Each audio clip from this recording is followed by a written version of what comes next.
ನಮಸ್ಕಾರ ಸ್ನೇಹಿತರೆ. ಇಂದಿನ ವಿಡಿಯೋದಲ್ಲಿ ಕೆರಿಯರ್ ಸಂಸ್ಥೆಯಲ್ಲಿ ಪ್ರಕಟವಾಗಿರುವ ಡಾಟಾ ಅನಲಿಸ್ಟ್ ಹುದ್ದೆಯ ಬಗ್ಗೆ ಸಂಪೂರ್ಣ ಮಾಹಿತಿಯನ್ನು ತಿಳಿದುಕೊಳ್ಳೋಣ. ಈ ಹುದ್ದೆ ರಿಮೋಟ್ ಕಾಂಟ್ರಾಕ್ಟ್ ಆಧಾರಿತವಾಗಿದ್ದು ಗಂಟೆಗೆ $55 ಸಂಭಾವನೆ ನೀಡಲಾಗುತ್ತದೆ. ಈ ಹುದ್ದೆಯಲ್ಲಿ ಮುಖ್ಯವಾಗಿ ಮೈಕ್ರೋಸಾಫ್ಟ್ ಎಕ್ಸೆಲ್ ಬಳಸಿ ಡಾಟಾ ಅನಲೈಸಿಸ್ ಮಾಡುವುದು, ಡಾಟಾ ಅನ್ನು ಪರಿಶೀಲಿಸಿ ರಿಪೋರ್ಟ್ಸ್ ಸಿದ್ಧಪಡಿಸುವುದು ಹಾಗೂ ಬಿಸಿನೆಸ್ ಡಿಸಿಷನ್ಗಳಿಗೆ ಸಹಾಯ ಮಾಡುವ ವಿಶ್ಲೇಷಣೆಗಳನ್ನು ಮಾಡಬೇಕಾಗುತ್ತದೆ. ಈಗ ಈ ಉದ್ಯೋಗದ ಜವಾಬ್ದಾರಿಗಳು, ಅಗತ್ಯ ಕೌಶಲ್ಯಗಳು ಮತ್ತು ಅರ್ಜಿ ಸಲ್ಲಿಸುವ ವಿಧಾನವನ್ನು ಹಂತ ಹಂತವಾಗಿ ತಿಳಿದುಕೊಳ್ಳೋಣ. ಸ್ನೇಹಿತರೆ, ಈಗ ನೀವು ನೋಡುತ್ತಿರುವುದು ಕೆರಿಯರ್ ಸಂಸ್ಥೆಯ ಅಧಿಕೃತ ಜಾಬ್ ನೋಟಿಫಿಕೇಶನ್ ಆಗಿದೆ. ಇಲ್ಲಿ ಡಾಟಾ ಅನಲಿಸ್ಟ್ ಹುದ್ದೆಯನ್ನು ರಿಮೋಟ್ ಕಾಂಟ್ರಾಕ್ಟ್ ಅವಕಾಶವಾಗಿ ಪ್ರಕಟಿಸಲಾಗಿದೆ.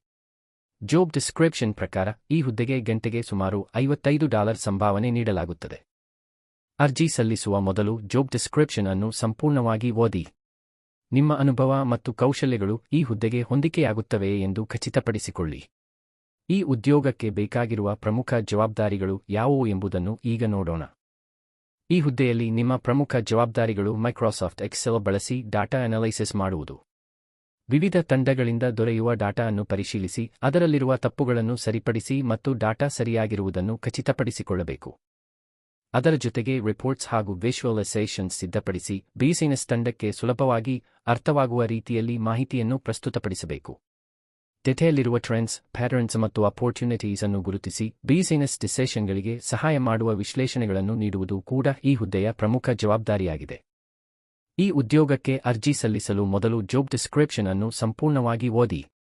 ನಂತರ ನಿಮ್ಮ ರೆಸ್ಯೂಮ್ ಅನ್ನು ಅಪ್ಡೇಟ್ ಮಾಡಿಕೊಂಡು ಅಗತ್ಯ ಮಾಹಿತಿಯನ್ನು ಪರಿಶೀಲಿಸಿ ಅರ್ಜಿಯನ್ನು ಸಲ್ಲಿಸಿ. ಈ ಉದ್ಯೋಗದ ಅಫಿಷಿಯಲ್ ಅಪ್ಲೈ ಲಿಂಕ್ ಅನ್ನು ನಾನು ಈ ವಿಡಿಯೋದ ಡಿಸ್ಕ್ರಿಪ್ಷನ್ನಲ್ಲಿ ನೀಡಿದ್ದೇನೆ. ಆಸಕ್ತಿ ಇರುವವರು ಸಾಧ್ಯವಾದಷ್ಟು ಬೇಗ ಅರ್ಜಿ ಸಲ್ಲಿಸಿ. ಇಂದಿನ ಉದ್ಯೋಗ ಮಾಹಿತಿಯ ವಿಡಿಯೋ ನಿಮಗೆ ಉಪಯುಕ್ತವಾಗಿದೆ ಎಂದು ಆಶಿಸುತ್ತೇನೆ. ಈ ರೀತಿಯ ಹೊಸ ವರ್ಕ್ ಫ್ರಮ್ ಹೋಮ್ ಹಾಗೂ ಪ್ರೈವೇಟ್ ಜಾಬ್ ಅಪ್ಡೇಟ್ಸ್ ಅನ್ನು ಪ್ರತಿದಿನ ಪಡೆಯಲು ನಮ್ಮ ಚಾನೆಲ್ ಅನ್ನು ಸಬ್ಸ್ಕ್ರೈಬ್ ಮಾಡಿ. ವಿಡಿಯೋ ಇಷ್ಟವಾದರೆ ಲೈಕ್ ಮಾಡಿ, ನಿಮ್ಮ ಸ್ನೇಹಿತರೊಂದಿಗೆ ಶೇರ್ ಮಾಡಿ. ಮುಂದಿನ ವಿಡಿಯೋದಲ್ಲಿ ಮತ್ತೊಂದು ಉತ್ತಮ ಉದ್ಯೋಗ ಅವಕಾಶದೊಂದಿಗೆ ಮತ್ತೆ ಭೇಟಿಯಾಗೋಣ. ಧನ್ಯವಾದಗಳು.